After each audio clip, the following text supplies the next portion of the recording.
Russian scientists claim that they have finally solved the mystery of the Egyptian pyramids.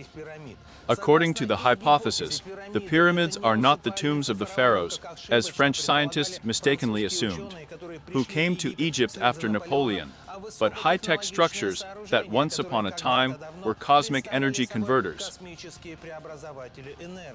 What is the incredible version here, and what is the fact that forces scientists to revise the canons of world history? About this in our scientific and historical investigation entitled Who Includes a Pyramid?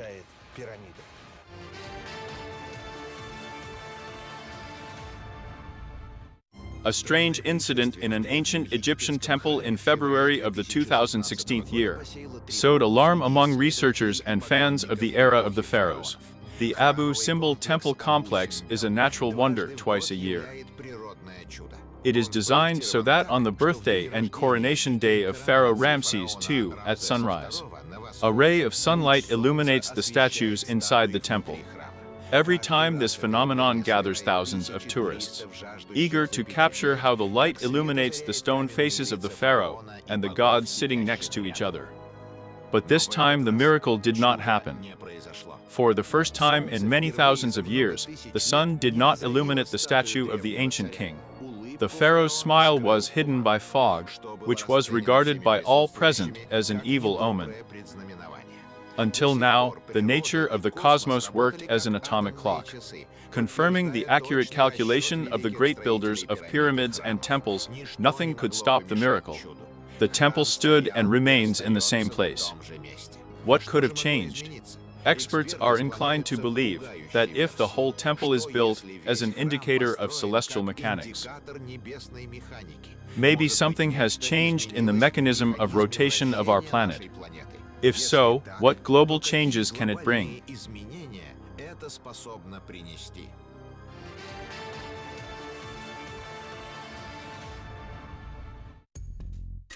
It may seem incredible, but the ancient builders of the pyramids encrypted a lot of cosmic quantities in them. In the geometry of the Great Pyramid, scientists have found both the mass of the Earth and the number of years for which the planet passes the full circle of the zodiac, and much more. For some unknown reason, with maniacal persistence, the architects built in such a way that we were convinced they understood astronomy. There is not a single monument that does not correspond to the mathematical canons. They were brilliant architects and brilliant astronomers. The orientation of the monuments and the orientation of even individual elements of the monuments is so perfect that it is difficult to imagine that it could have been done by people who just came to put some incomprehensible stones, and in an incomprehensible way.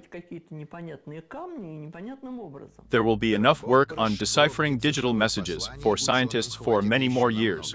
Why was all this necessary? What did those who were able to erect the most majestic structures of the ancient world want to say or warn about? These monuments were erected on the ground near the Nile River in order to perpetuate a certain point in time. So we are witnessing a very long project that began 10,500 years before our era and was updated and completed in 2,500 years before our era.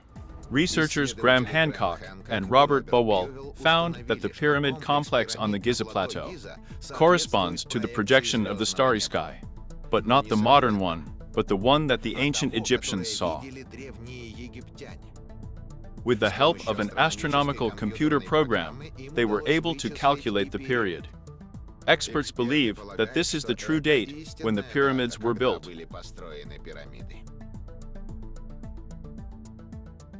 The pyramid texts speak of time. They call it the first time. In Egyptian, it sounds like tepipiolite. The first time. They speak of the first time when the god Osiris, who was the ancestor of the pharaohs, the very first pharaohs, how he created civilization. And if this god is equated with Orion in the sky, then we can use the stars, because the stars have a beginning, if you want. We decided to look at the sky at the beginning of the Orion belt cycle. And the beginning of the cycle, you can check it very quickly on the computer. It's 10,500 years BC. Calculations have shown that the pyramids were built 8,000 years earlier than official Egyptology suggests. This incredible discovery prompted Bouvel and Hancock to the idea of setting other dates. Recently, an ancient sanctuary of Naphtopleia was discovered in the south of Egypt. These are several megaliths arranged in a circle. It has already been called the ancient Egyptian Stonehenge. Radiocarbon analysis of the material under the stones gave incredible results. According to these data, the sanctuary of Naphtopleia was erected earlier than 12,500 years ago. And this is not just a circle of stones, as experts have found out. Computer analysis has shown that the construction of stone blocks is a detailed calendar and astrophysical map, which contain incredibly accurate information about the constellation of Orion and the 3 stars of its belt, as if they were seen from Earth during the summer solstice 16,500 years ago. This is the oldest astronomical complex, not only in Egypt, but also in the whole world. Sacred astronomy, religious astronomy. The analysis of this location led to the finding of the same astronomy that we saw in the pyramids, pointing to the Orion belt, where Sirius is one of the most important stars. And so it's demonstrated through this analysis. There were people thousands of years before the civilization of the pharaohs who did exactly the same things. But this pushes history back not by 8, but by as much as 12,000 years ago. Who built the pyramids before the pharaohs? Why did the ancient architects encode all these dates into stones?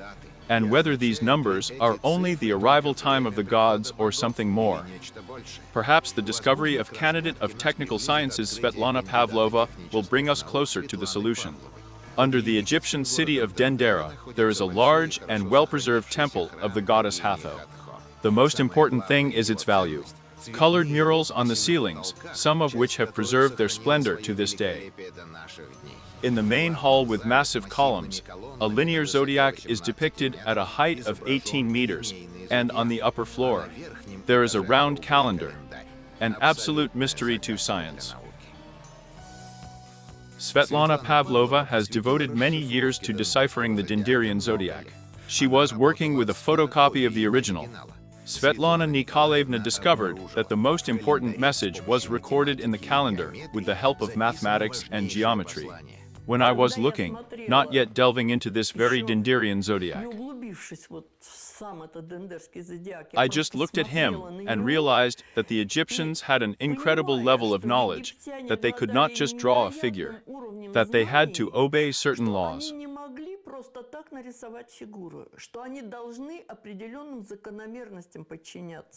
Their location should record some moments, they should transmit information.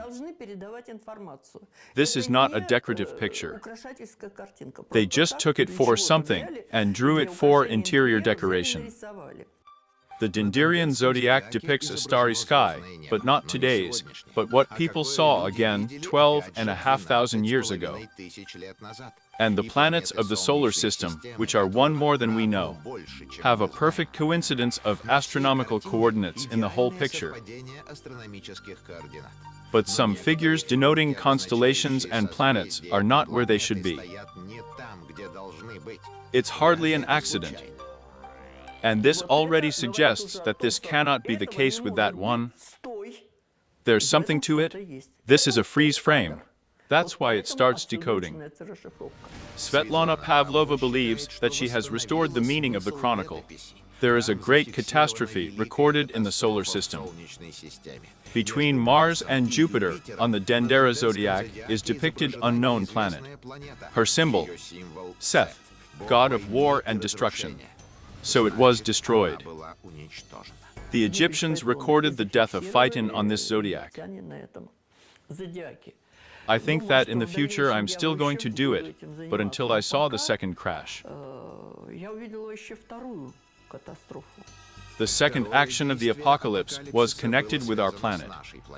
After the death of Phaeton, time on Earth stopped, went in the opposite direction, and only then returned to its course. Svetlana Pavlova drew this conclusion from the location of these gods of time. Deans, In their scale or time cycle, they stand unevenly. Such a turn of events is possible after an asteroid impact, which caused the planet to rotate in the opposite direction. Graham Hank, as he found in the legends of different peoples, how all this happened. This was the Great Flood, which is mentioned in ancient texts. The water level has risen by 120 meters around the world. Giant chunks of ice began to melt. Huge floods spread over the earth, leveling the earth's landscape, erasing everything in their path, and flowing into the ocean, raising the sea level extremely much. More than 27 million square kilometers of land went underwater at that time. This is roughly the area of Europe and China taken together. A lot of land just went under the water. This cataclysm was such a force that it destroyed many infrastructure facilities and, in the end, erased the memory of the Ant civilizations.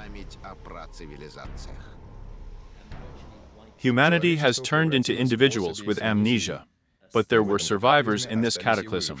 They settled in different places around the world, in key places. One of these places was Giza in Egypt. The other was located in Central America, in the area of the Maya settlements, Yucatan in Mexico. But this is not the only cosmic catastrophe of the past. And worst of all, terrible events occur periodically. Svetlana Pavlova continues to work with the Dendrian zodiac to calculate the dangerous moment. This is the cycle that is clearly indicated here. It is 20, well, roughly speaking, 26,000 years. And this cycle has already passed through the Earth more than once. And this means that the cosmic Earth hits certain points, which are marked here regularly.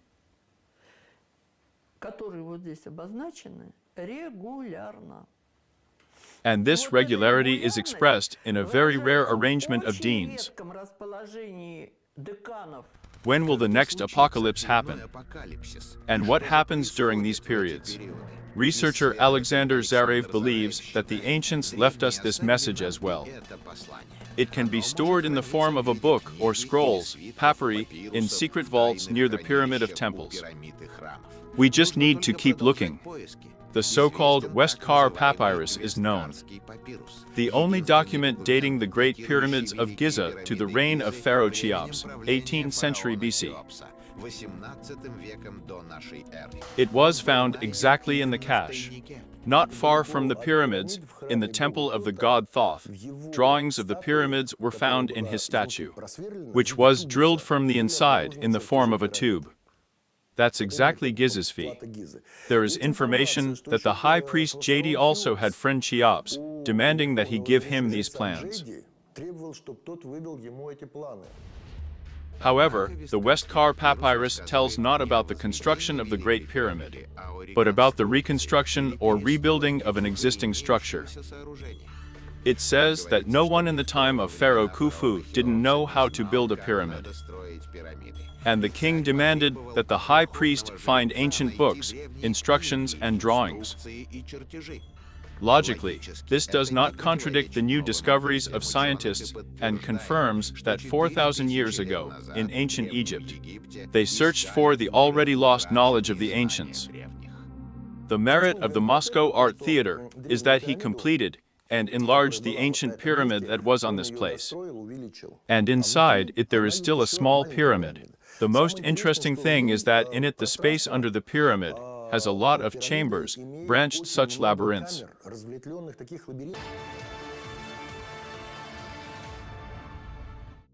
But what else are the secret labyrinths of the pyramids hiding? Robert Bouvel devoted many years to excavations and research in the ancient temples of Egypt. Since the scientist has already been convinced of the astronomical accuracy of the Egyptians, he has reason to believe that everything else in the hieroglyphs is true. The expert began searching for the sacred gates from where the gods came and through which the pharaohs went to them. They called them Rastau tunnel gates, which were the entrance to the afterlife or the underworld. So there must be this gate somewhere in Giza. Many suspected that they were under the Sphinx, and the ancient Egyptians themselves, who built these places, talked about an underground system. There is evidence of this, but they are very scattered at the moment, largely because the Egyptian authorities do not often allow research, especially when they have to dig. There is an indication that the path to the gates of Osiris is indicated in the book of the god of wisdom Thoth, which is also hidden in a secret chamber. Ancient texts say that this chamber is located on the Giza plateau. But where could she be? The three pyramids, the Sphinx, and temples next to them, it seemed, was studied in detail. We know that there is a large chamber under the Great Sphinx, about 20 feet deep, under the left foreleg. We know that from the Boston University Professor Robert Schoch and John Anthony West. They used scientific equipment in order to penetrate into the earth, and very clearly demonstrated the existence of a large room under the left front paw of the Sphinx. As soon as it was opened, the work was interrupted and stopped by the Egyptian authorities. Attempts have been made to enlighten the Great Pyramid of Giza with the help of modern installations similar to an X-ray machine. But they were not crowned with success either. It turned out that, therefore, the base of the pyramid is covered with a layer of quartz sand, about 5 centimeters thick. Quartz sand was brought there specially for 10 kilometers from the sleeve board, and this was filled in and created a type of X-ray apron. And so inside the pyramid, like inside a Matryoshka doll, there is also this quartz pyramid. And so not only is it abstract the crystal ball, this is a real magic crystal. Scientists also really wanted to find the treasure described 2,500 years ago by the historian Herodotus. There is a lake under the Big Pyramid. A sarcophagus lies in the crystal clear water. And recently, mysterious dungeons were discovered under the Great Pyramid of Cheops. Between the Sphinx and the Great Pyramid, the so-called Campbell's tomb was found. This is a deep vertical shaft that goes underground to a depth of more than 30 meters. Swiss researcher Erich von Däniken also studied these rooms. You find yourself in an underground space where you see 7 niches for sarcophagi. 2 of them had sarcophagi. It's black basalt. At the same time, we know that there is not a single volcano in this region, and there is no basalt. Where was this material brought from? Then everything looked exactly as described by the ancient father of history. You pass under the pyramid and get into this room. And there you find the purest water. And in this transparent water, there is a sarcophagus. Here are its contours, exactly as Herodotus described. We measured this sarcophagus, its length, width, and height. It's much wider than this mine. This sarcophagus could not have got here through the mine, it got here in some other way. But the riddles don't end there. The sarcophagus itself contained human remains and several amulets. But the strangest thing was that it did not look like a royal burial. Scientists called the mysterious sarcophagus the grave of Osiris and considered it a symbolic tomb. In the far corner of the crypt, a narrow passage was found, clogged with clay in places. More than once, scientists have tried to explore it, but the smallest robot has not been able to get to the end. Why did the ancient Egyptians make such a narrow tunnel deep underground, and where does it lead? And this is not the last secret of underground Egypt. Somewhere under the pyramids, as Herodotus wrote, there is also an entrance to a giant maze. Herodotus writes that this labyrinth begins at the Great Pyramid. He enthusiastically describes the pyramids and the labyrinth, in which 1,600 underground rooms Could it be this secret labyrinth that hides the mysterious gate to the world of the gods? Or the transition to Osiris, the god of the dead and the underworld, is only Robert Bell determined?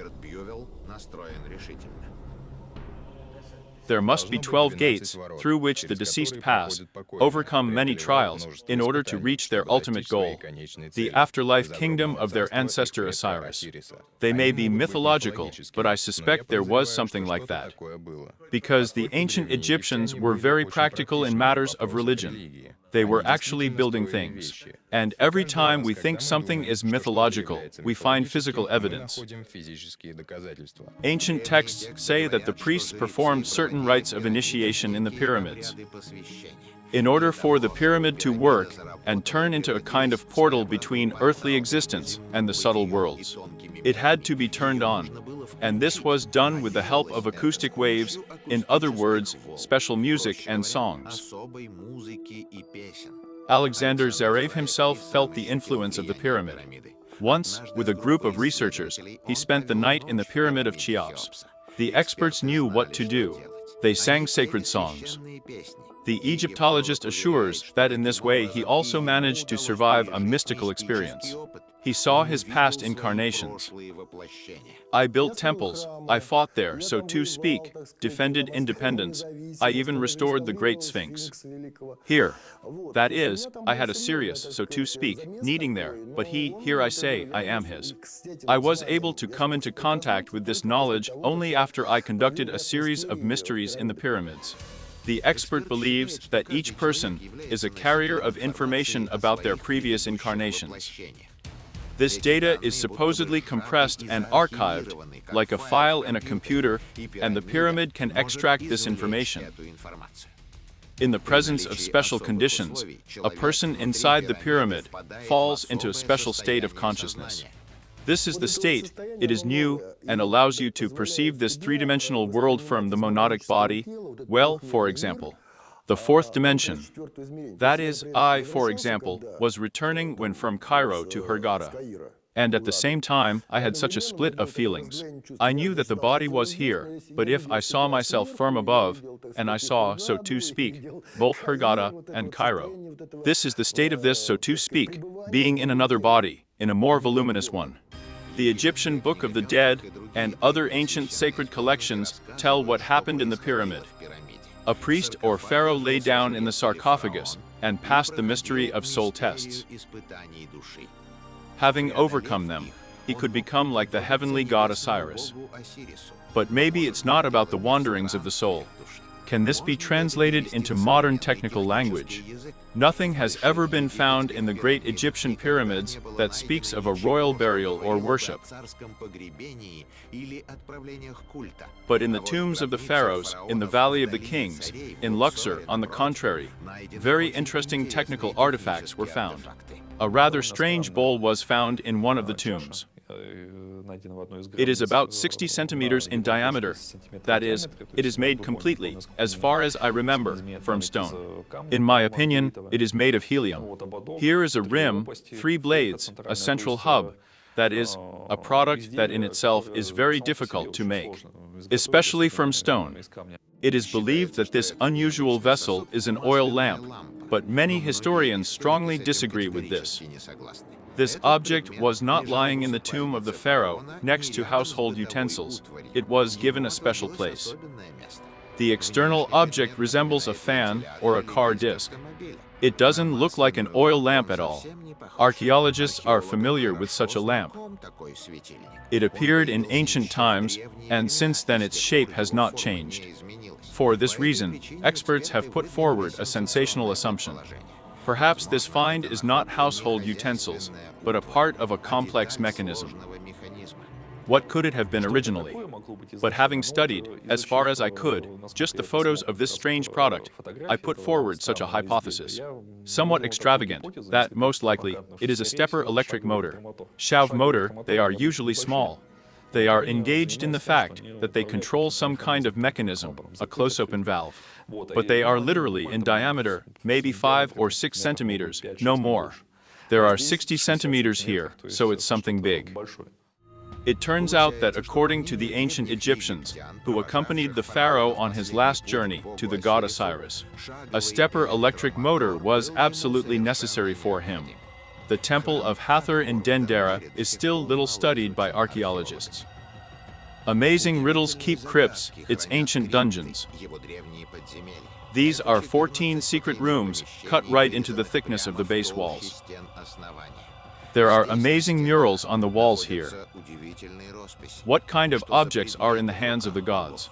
Strange bubbles with snakes inside. Official Egyptology has about 10 explanations for this drawing. For example, that it is a symbol of eternity, or a solar boat. Others claimed that it was just some kind of cult object. In other words, each of the Egyptologists interviewed, and I have discussed this topic with many, has its own explanation. Reinhard Haddock was the first to suggest that the paintings depict some kind of lighting sources. Together with his colleague Peter Krasa, he conducted a number of experiments. Experts in electrical engineering said that the ancient image may well mean a lamp. Based on the scheme from the secret dungeon of the Hathor temple, engineers built a model of a gas discharge lamp.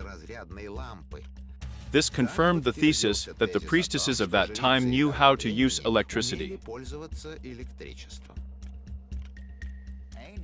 I was translating Egyptian hieroglyphs. Of course, there is no description of an electric lamp, but there are descriptions that can be interpreted in this way. For example, in one of them, we are talking about the so-called glowing snake. That's what Herzamptis was called. Naturally, they had their own designation of these items. And there are descriptions of objects up to 40 centimeters in size. It appears to be an electric generator. There is a so-called air spirit shoe on it that is empty. If we interpret this from the point of view of electrical engineering, it means that there was little air inside. And it all worked with a vacuum pump. That is, the more air was pumped out of the pair, the stronger the lighting effect. And it is possible to recreate with the help of a model these different stages, different lighting intensity. Every great pharaoh built a new pyramid for himself for a reason. It is written that this was usually done for the purpose of communicating with the gods, or in order for the spirit of the king to remain in the pyramid. No ancient Egyptian king was going to be buried in it. To do this, there was a city of the dead, underground tombs on the west bank of the Nile. But if the pyramids were originally conceived and built as temples of knowledge, then why did they begin to be used as tombs in the late period of the Egyptian state? For what purpose were the mummies of the pharaohs brought there? The pharaoh seemed to fall asleep. He did not immediately leave, but he was, well, between life and death, in a state of wakefulness. He had to undergo some kind of spiritual embryogenesis. Well, it looks like the way an egg goes through incubation in an incubator. Here is a pyramid in a sense as an incubator. And there, when the mummy was brought in, the priests performed certain mysteries there, which allowed the pharaoh, like a chicken, to undergo some kind of embryogenesis inside the sarcophagus, as inside this egg. The Egyptians considered the pyramid of Cheops to be the temple of the god Thoth. Mainly Palmer Hall, the leader of the American Freemasons at the beginning of the 20th century, studied the records of Egyptian priests for a long time. He became interested in somewhere in the depths of the Great Pyramid is unknown creature. It's called the Initiator or the Enlightened and holds in his hand the 7 keys of eternity. This master was invisible to everyone except the born dreams. The ancient Egyptians believed in the pyramid has a copy of the spirit of a deceased person. After reincarnation in the next life, he can return there and recall the experience of the last incarnation. In those ancient days, thousands of years ago, there was widespread knowledge about the possibility of controlled reincarnation.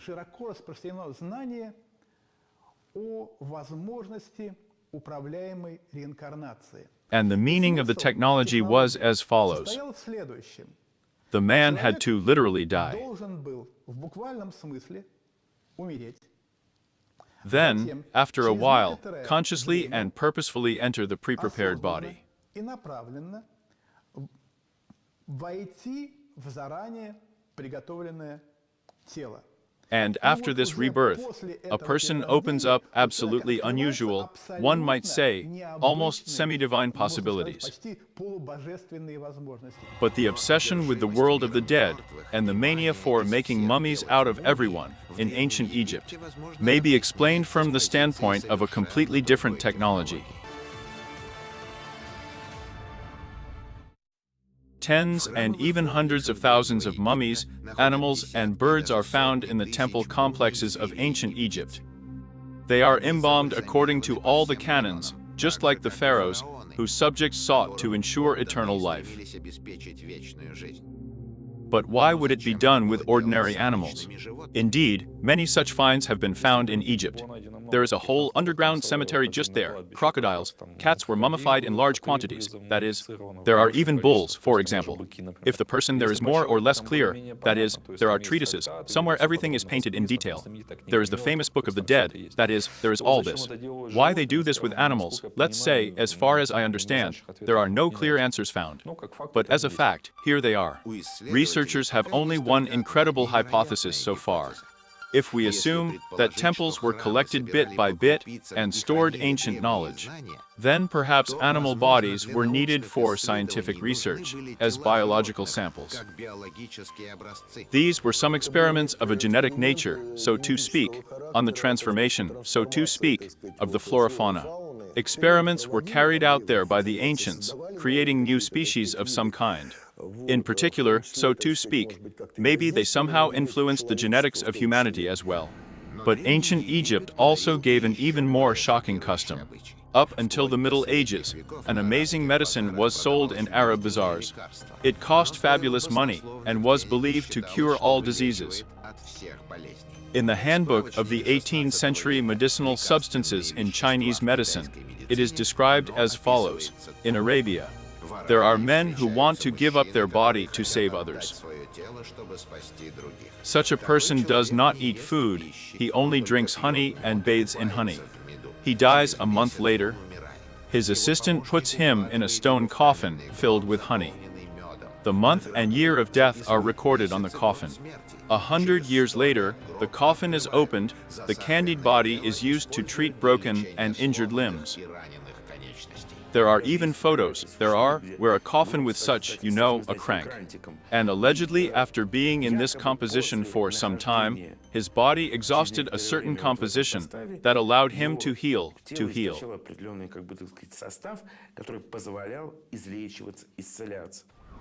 According to some reports, in one of the research centers of Asmara, the capital of Eritrea, there is a sarcophagus with the mummified body of a middle-aged man.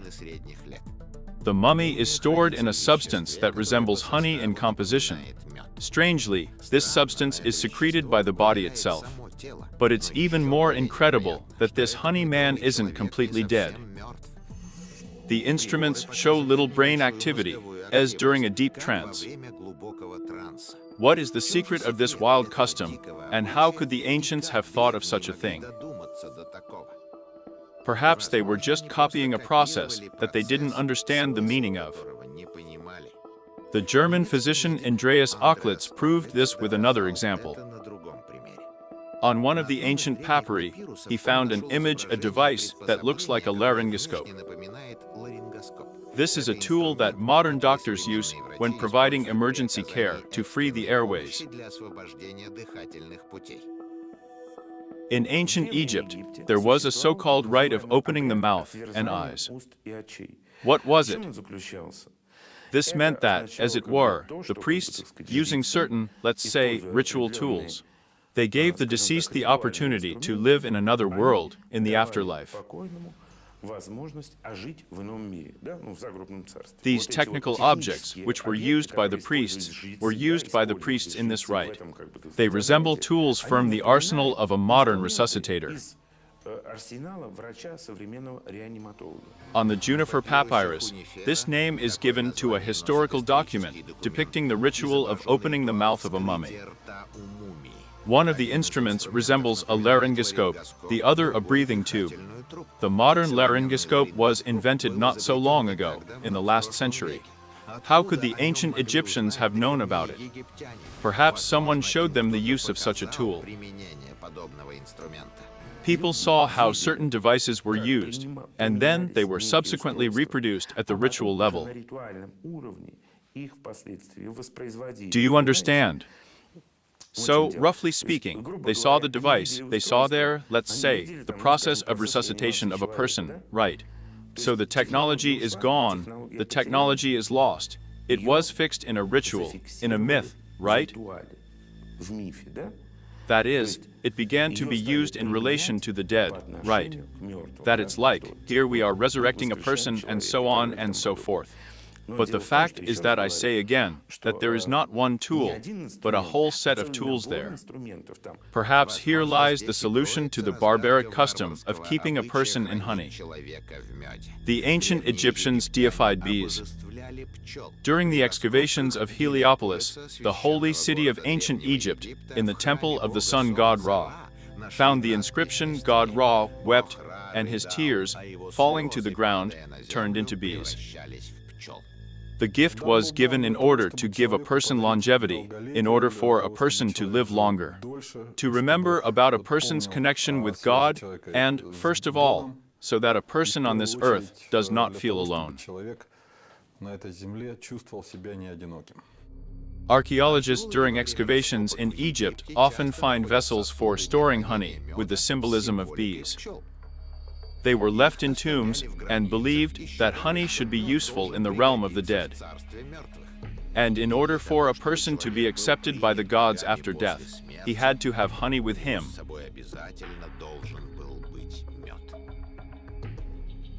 This is the only product that, after lying in the ground there for 5,000 to 6,000 years, you can safely eat. This suggests that honey is immortal in its essence. And, apparently, for this reason, the Slavs believed that honey is just the medicine that gives immortality after death. After a person passed away, thanks to honey, he was just transferred to the world of the gods. Honey as a substance is virtually eternal, and any organic compounds are stored in it indefinitely. There is a case when a vessel with honey was found in an ancient burial, and barley grain was found in it. The approximate age of the find is 5 to 6 centuries BC. Incredibly, the seed managed to germinate, and subsequently get a harvest. Therefore, honey was often used for preserving food, and bee resin, propolis, for embalming the deceased, which were often used before the advent of modern formalin. And the most famous case, this is just the preservation of the body of Alexander the Great, who died far from Greece. Accordingly, he was put in a coffin, filled with honey, and, accordingly, taken to the place of burial. As the texts on the walls of Egyptian temples say, when the god Osiris was escorted to the kingdom of the dead, honey was also used to make mummies. And when god Osiris died, then the universe has been plunged into chaos, and all the gods wept. Their tears turned into liquid, which then smeared the body of Osiris to preserve it for the subsequent afterlife. And in this liquid was composed of substances such as honey, resin, and lauda. Honey has been shown to resemble human blood plasma in composition. It contains essential trace minerals in the right amounts. 92 chemical compounds, each of which is needed to maintain health. Vitamins B2, B6, E, C, nicotinic and folic acids, iron, magnesium, amino acids, phytoncides, flavonoids. How is it that small biting insects produce a substance identical to human plasma, which we do not know about bees? Incredibly, bees build their honeycombs like perfect hexagonal prisms.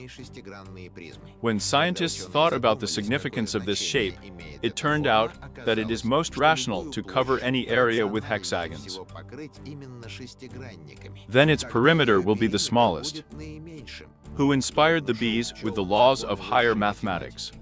This coincidence may seem incredible, but quartz crystals have exactly the same hexagonal shape with rhombuses on the edges.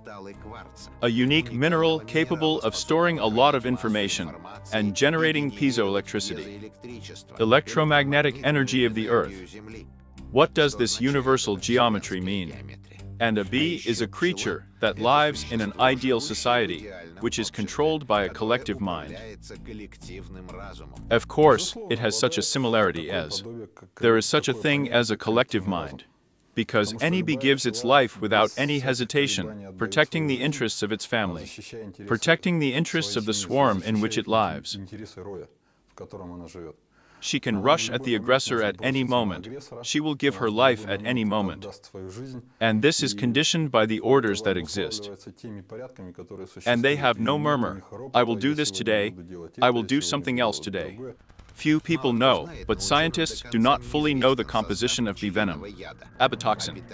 Abotoxin. A complex of fat-like minerals, amino acids, and proteins. Bee venom can be frozen or boiled, but its properties and composition will not change. It is the most powerful disinfectant in nature. Even when diluted in the proportion of 1 to 50,000, the abotoxin remains sterile.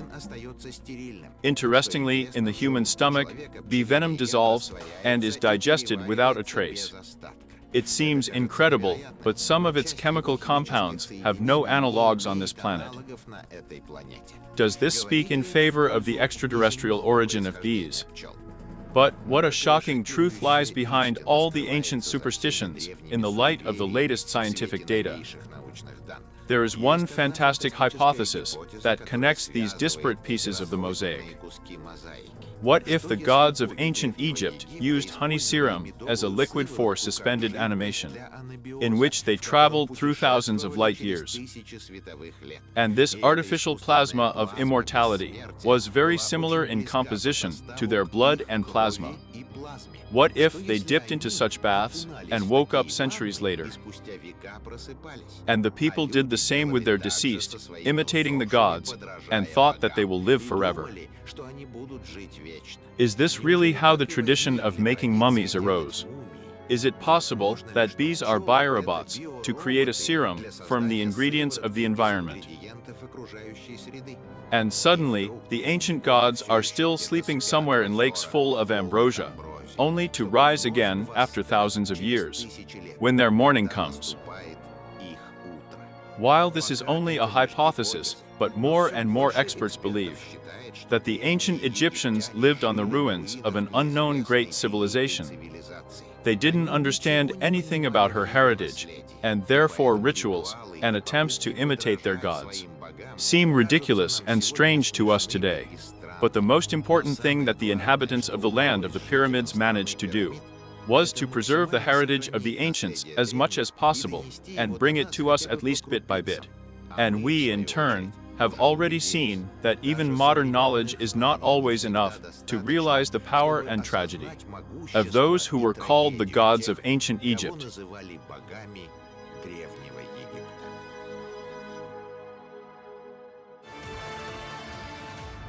It may seem strange, but the Egyptian pyramids have played a significant role in the history of our country. One can ironize as much as one likes about the fascination of the proletarian leaders with ancient Egyptian mysticism. But the facts are obvious. Why, for example, Lenin and Stalin, we, the inhabitants of the 20th century, when the mystery of the atomic nucleus was already solved and man ascended into space, were called nothing but the great leader. But it's funny, just like Chingachgook Firm, a movie about Indians.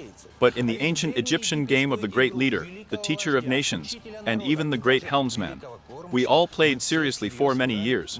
And, finally, why, when Lenin died, they didn't bury him like all Orthodox Christians, but made a mummy out of him. Russian grave was not built as a Russian terem or a palace with domes. Russian architecture could offer dozens of solutions, and a strange pyramid, which does not fit into the red square in any way, where the mummy of the Soviet pharaoh lies to this day. However, the Lenin Mausoleum is not the only fact of our history that is clearly ancient Egyptian.